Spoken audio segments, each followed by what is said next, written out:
Wherever you are.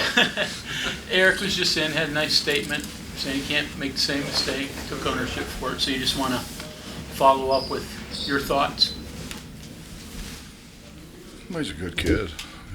He's a good kid. He just gets a little carried away sometimes. And I mean, truth be known, we've all done dumb things.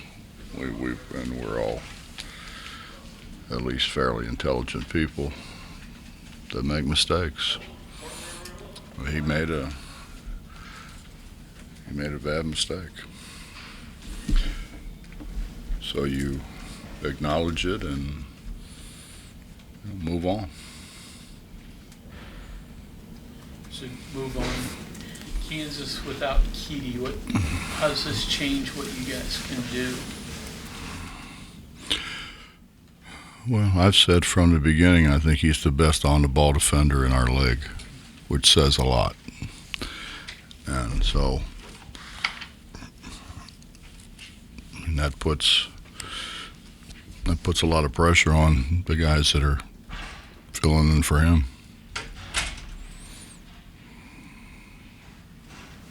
Joe have to be more careful not to get into foul trouble in a game like this when you don't have the same rotation? I think we have to be more careful all the time.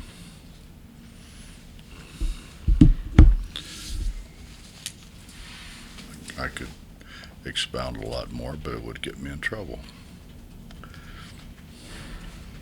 Turnovers have been a year-long issue. You had 35 in your 2 games, and your starting point guard's not out there. How do you clean that up? Well, we think how to answer that. You know, I told you before about Sister Marie Helene, and Sister Marie Helene thought that the more senses that you could touch, be it sight, be it feel, be it, so forth and so on, and that's kind of what we're trying to do. We've watched it. We've discussed it. We've drilled it. I thought maybe you were going down the prayer route. Nah. Not as good as that as Sister Marie Helene was. This team was looking, it's a typical Kansas team, but they've had 6 games with 2 possession or less that they've won, including the conference games. And then you've had 2 league games where you had opportunities to win and you weren't able to do it. How do you flip it?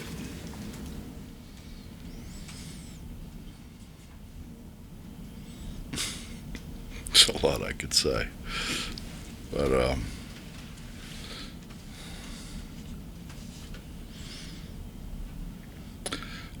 how do we flip it? We make things happen at the end of games.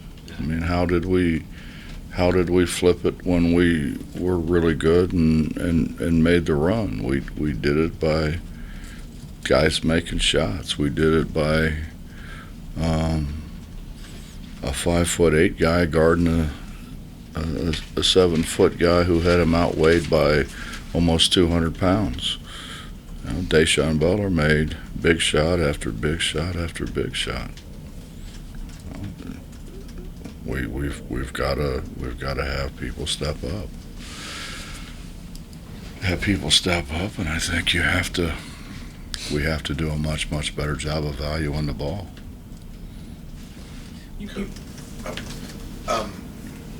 So the point guard, 6'1", 6'2", and then the rest of their starting 5 is 6'6", 6'8" range. They don't really have that 6'10", 6'11" guy to match up with Jimmy, but they also probably switch a lot. Teams have struggled shooting the ball against them. Just matchup wise, what are you seeing going into this one? I think we probably have a lot in common. I mean, in terms of size, we're not very big either. So I think we have a lot in common in that regard.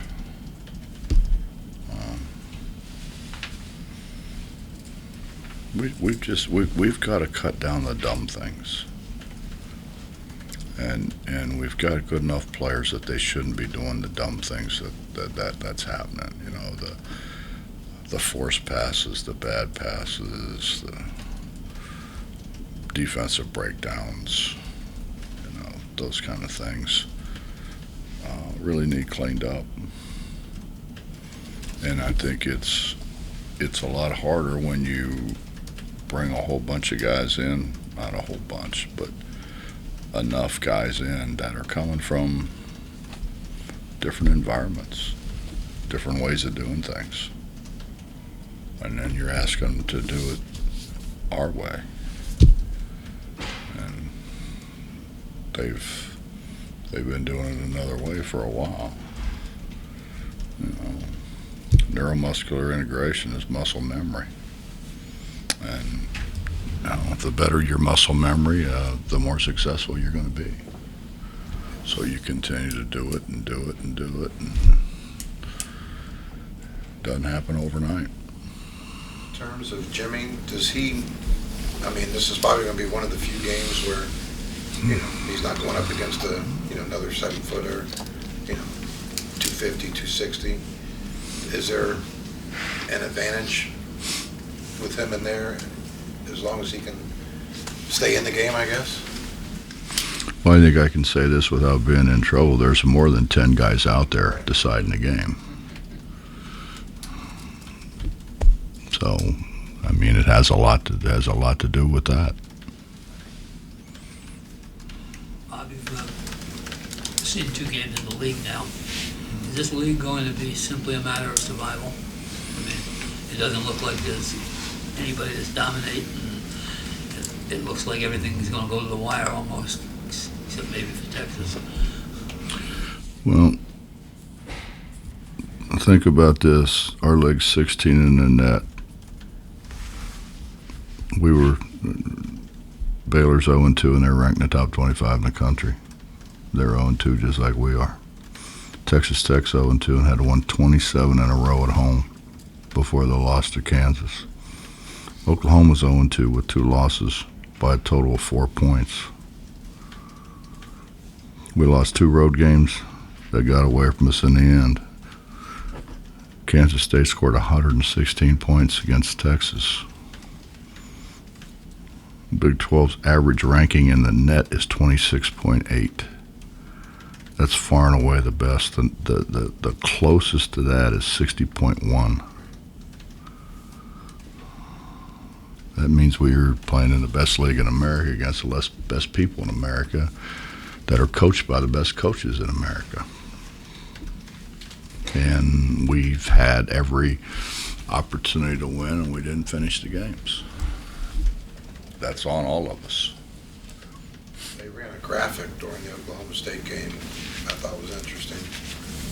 They showed the 10 teams in the nation that had the toughest remaining schedule, and all 10 were the Big 12 teams. I think that's accurate.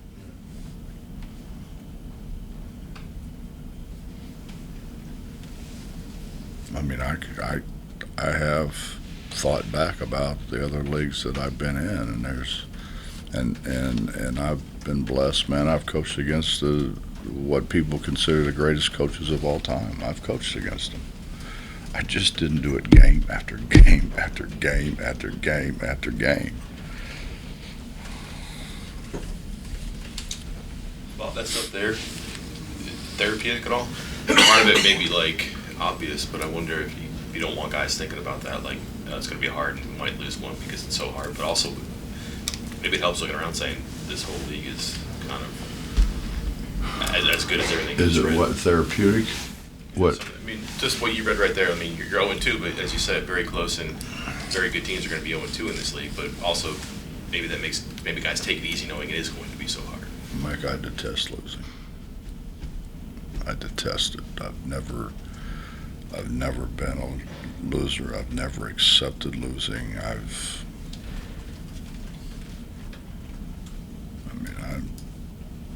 I was raised that way. I think, unfortunately, there's 9 other guys who probably feel the same way I do. Things that are bothering you, does it go back to the Stony Brook game? Is that where some of the issues seem to have popped up you're dealing with right now? Well, I think we thought we were better than what we were. We didn't guard the Stony Brook game, and they made shots. You give them credit, they made shots, but we gave them good shots to they were able to make. I don't know. I don't think the Stony Brook game really has a whole lot to do with it. There's been some things happen that have totally turned games.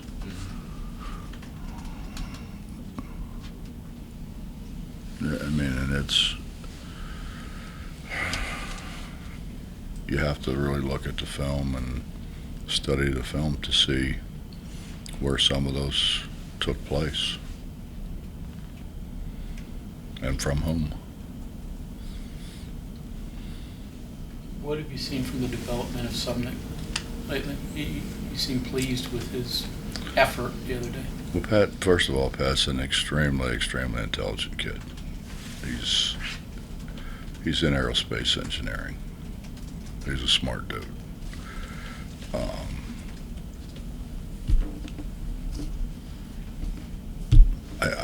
I like the way he competes. Obviously, we need a skill level to get better, but you can say that about virtually anybody. But his competitiveness is really at the top of the charts. Coach Jalen Wilson for Kansas, obviously scoring a lot more than he has, but he's shooting the ball a lot more too. So is his numbers a matter of just more opportunity, or is he a better player from what you scouted? Well, I think Bill's always done that. I think Bill's always had the guy. Yeah. But, you know, you look, Harris is 5 for 5. 5 for 5 from 3. I mean, he's their point guard. You know, I don't know. You know, it's kind of like Bill's got a 4-leaf clover in his pocket. You know, he got those 2 guys a year ago that are both pros now that they weren't even being recruited by people. And of course, like the fools we are, we go out and start recruiting them, and then he just goes in and takes them because they're right there in his backyard. I mean, Grady Dick was the same way. I mean, he wasn't. They got him late. Just. He's an in-state kid, right? Mm-hmm. Yeah, they all were. Those 3 guys were. Back to not the 4-leaf clover thing, but when you go in and you play these guys, you have the mindset with your guys, listen, you have to beat them. They're not going to beat themselves. That's how it is. And all the other stuff that goes into it, you have to go in and thoroughly beat these guys to beat them. Is that how you go about it? John, there's a lot of things I could say about that.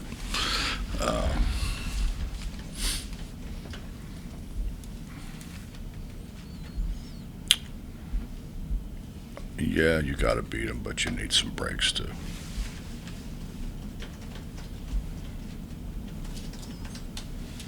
That was probably as well put as I could make it. Not asking this to try and get you to say anything. No, you wouldn't do that. No, I would actually, but not here. But I saw a tweet today, and I think it might have been Fran Fischella, and he mentioned that and even if it wasn't him, whoever said it, he mentioned that the officiating right now is the hardest it's ever been. And I was wondering, you know, I mean, you can even say good things about officials if you want, but is it really, is the game in need of looking at that. Think about where it hasn't came reached from. that point. Think about where the statement came from. From a guy who said it was just a basketball play when a guy at Texas a year ago tried to take our guy's head off. Okay. And he said it was just a basketball play. And that's not hard officiating. Shouldn't be. I mean, that just shows to me he's never played much, because you mean somebody takes a whack at you like that. I mean, if that's me, they're going to take about 3 or 4 guys to stop me, because that was totally uncalled for. Not part of our game, not part of what's supposed to be and what's supposed to happen. And for Fran to justify it. Can't do it, huh? How hard is it, though? How hard has it become on those guys? I mean, it's so fast, guys are so big, and Bob's the like rules, anything. the rules maybe not well defined. Wait a minute, I was on the rules committee. That's what I mean. They're getting paid more than they ever got paid. You know, what's the difference between that and, you know, I can remember back when coaches weren't making $100,000 a year. They had the same pressure, maybe not quite as much because of television and all that other stuff, as we have now. I mean, hey, if that's what you want to do, then do it, and do the best you can possibly do. And like coaches, if we can't win, we're not gonna last long.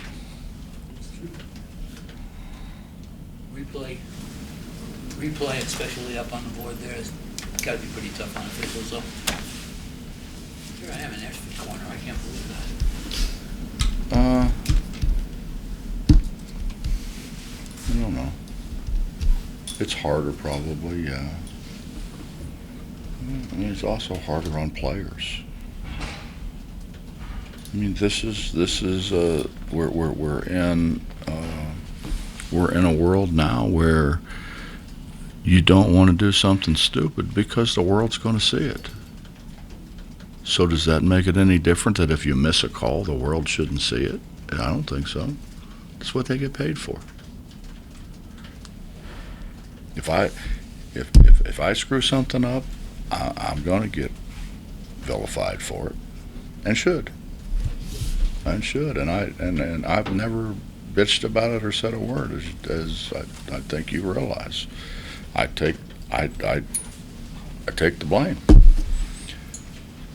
and I think it's a huge thing when you get a 21-year-old come in here and apologize, because he's taking the blame. We're not supposed to have grown-ass men take the blame. It's real life. It's become that. It used to be a game. Well, I mean, you know, it's changed, Bob. I mean, you remember the days I coached in, the days where there was 2 of them. It wasn't 3, there was 2. No, that's hard. You know, so. You know, and I honestly think that the majority of them do a great job.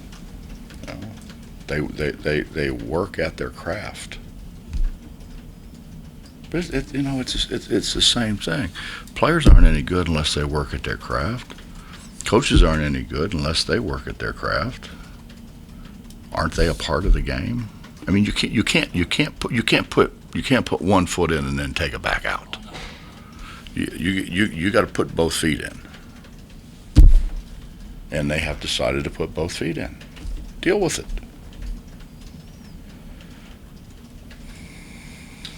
Well, follow up with something. You explain his recruitment. Did you know anything of him? High school, Pat Sumnick. From high school, Robert Morris days, or was it when he got into junior college that you found out about him? How did the recruitment go? No, Larry recruited him. Uh-huh. Larry recruited him.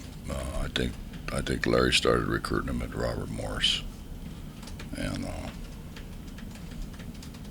then he left there and went to Triton, and Larry continued to recruit him. I mean, I went, obviously, I went and watched them, but Larry recruited them. These lapses that are getting you, how do you avoid them or how do you overcome them? It's like anything else, John. I think you continue to work on it. You continue to see it. It's, again, I mean, I go back to Sister Maria Leen. I mean, you watch it, you read about it, you physically do it. You use all your senses to be able to transform into someone who has an understanding of how things are supposed to happen, why they happen, what do you do when they happen. It's not easy. It just shouldn't be. First two Big 12 games, ton of fouls called both games. You guys were able to get Oklahoma State in foul trouble, Kansas State in foul trouble. Do you almost expect that style of the way the game was called the first two games to continue to be called for the remaining 16? I have absolutely no idea. And that's being honest. I have absolutely no idea. And my next question is, if it does, and you can get Kansas in foul trouble, is that a major plus for you guys? Because I'm wondering about their depth, I guess. Kansas's depth. Justin, back in the day, officials used to work in groups. Back then it was pairs. Right. And so they were very familiar with themselves, very familiar with, I mean, now you've got officials from everywhere. And we need them. We need them. There's more games being played now than ever. There's more games being played with scrutiny than ever. They don't know. I mean, but to think that they all think alike, they all agree on it. They don't. See it the same way. They don't all see it the same way. Not any more than coaches do. It's a better question for an official, I know, but you do talk to them and you run across them and you know some of them. When you say work on their craft, like treadmill, watch film, like what's the craft? Do they Well, jump shooting and passing the for players good like ones stay in great shape. The good ones are constantly. They watch a lot of film. They're involved in trying to help younger officials make the step, and they do that all summer. So you're not talking about guys that work for 7-8 months and take the rest of the year off. They don't. And they feel obviously compelled to try to help younger guys continue to move up the chain. So it's just not guys running out there blowing a whistle. I know when I was on the rules committee, we had guys from the far west just came in to observe the rules committee so that they could better understand how the rules were expected to be called the following year. They weren't on the committee. They just asked, can I sit in? officials? Not a lot of them, but officials, yeah. And then I think what they did was then they went and dispersed that to their group of guys. And I think because of the work that they put in the summertime trying to help young officials get better and understand, there's more collaboration among those kind of guys than there ever was.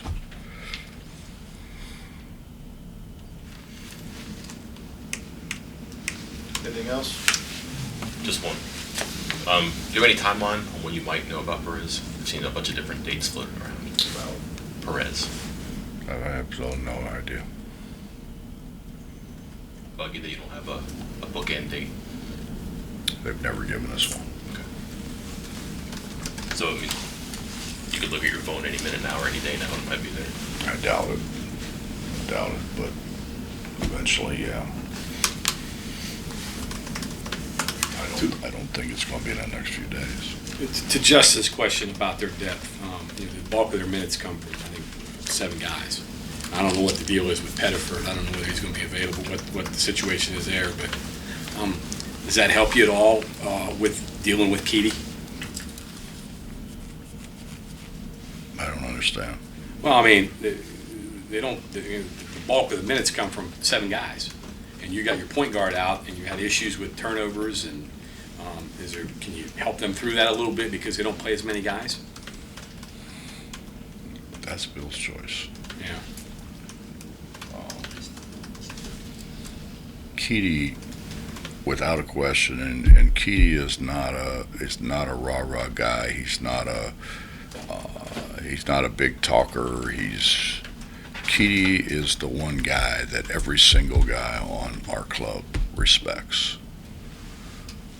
They respect what he's done in the past. They respect the fact that here's a guy who could have left and said, this is my school, this is my team, I want to help fix this. And he has, I mean, you can't imagine the respect that the guy has from our other guys. And what kind of amazed me, it's even like the guys that just, that came in that are kind of basically 1-year guys. The respect that they have, and Emmett has a lot to do with that as well. But they have a lot of respect for the guy. A lot of respect for the guy that he stayed the course. I guess what I'm asking then is, do you have to help Joe a little bit? I mean, if you were playing a team that played 15 guys, running in and out, you could wear him out. Do you have to? Is it not as much help there with the way they play, the style?